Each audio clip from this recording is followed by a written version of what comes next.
What happens when a High Court judge is caught with 15 crore in a burning room? He doesn't just resign, he vanishes into a legal loophole. So, on April 11th, 2026, the Indian judiciary was rocked.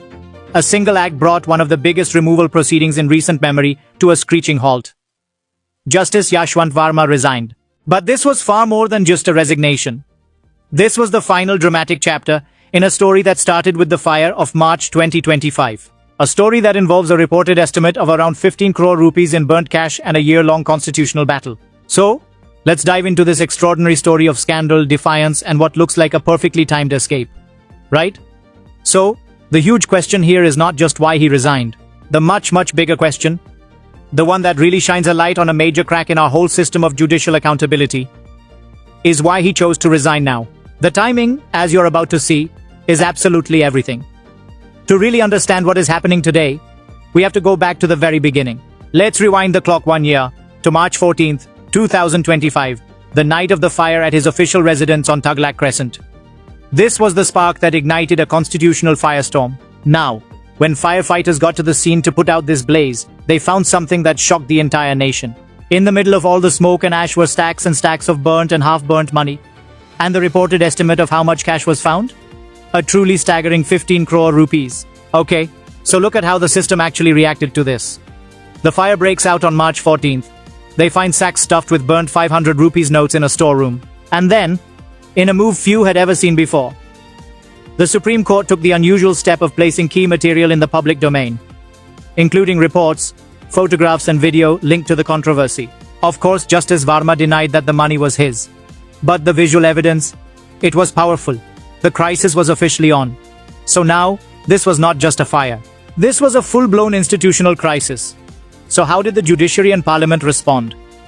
Let's take a look at how the pressure started building, step by methodical step. This timeline really shows you a system in motion. I mean, just weeks after the fire, a judicial in-house committee was constituted to examine the allegations against him. Then the matter moved beyond the judiciary's internal process and into the parliamentary removal track. By August, the issue had entered the statutory inquiry stage linked to a motion for his removal. He was stripped of all judicial work. You can see the process was moving steadily toward a conclusion. Until, well, this month, when he suddenly resigned. And this right here, this was a key moment of defiance. After that committee report came out, the CJI advised Justice Varma to resign. He refused. That one act of defiance is what pushed this whole crisis out from behind the judiciary's closed doors and into the very public arena of a full parliamentary removal process. And that brings us right back to his resignation. See, this was not just a personal choice to quit his job. It was a strategic constitutional move. And one with massive consequences for the entire process that was closing in on him. Throughout this whole ordeal, this was the core of Justice Varma's defense.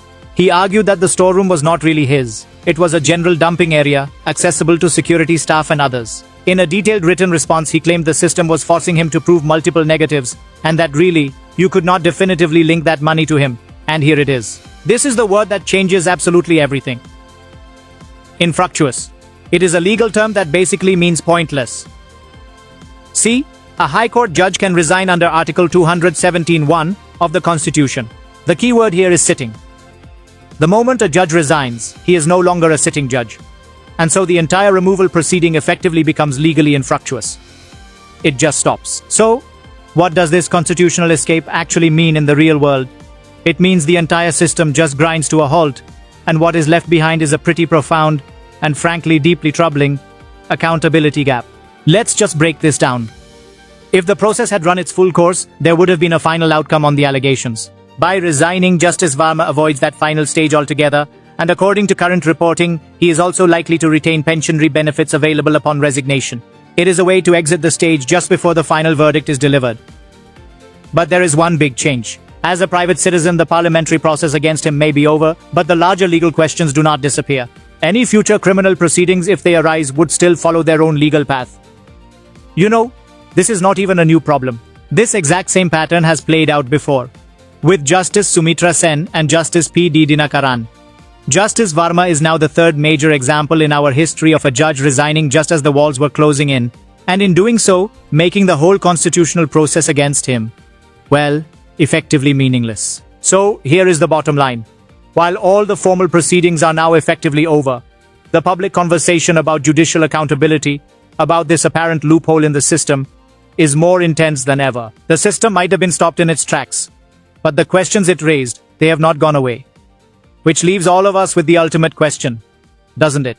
You have a man who is accused, an institution that investigates, and a parliament that acts. But before a final judgment can be made, he just walks away. So, is this a clever legal escape? Or is it a profound injustice to the very idea of accountability itself? What do you think? Let us know what is on your mind in the comments below. And for a much deeper dive on this, make sure you subscribe to Kanoonplus. We are going to be breaking this all down in our full 11-part judicial scandal series.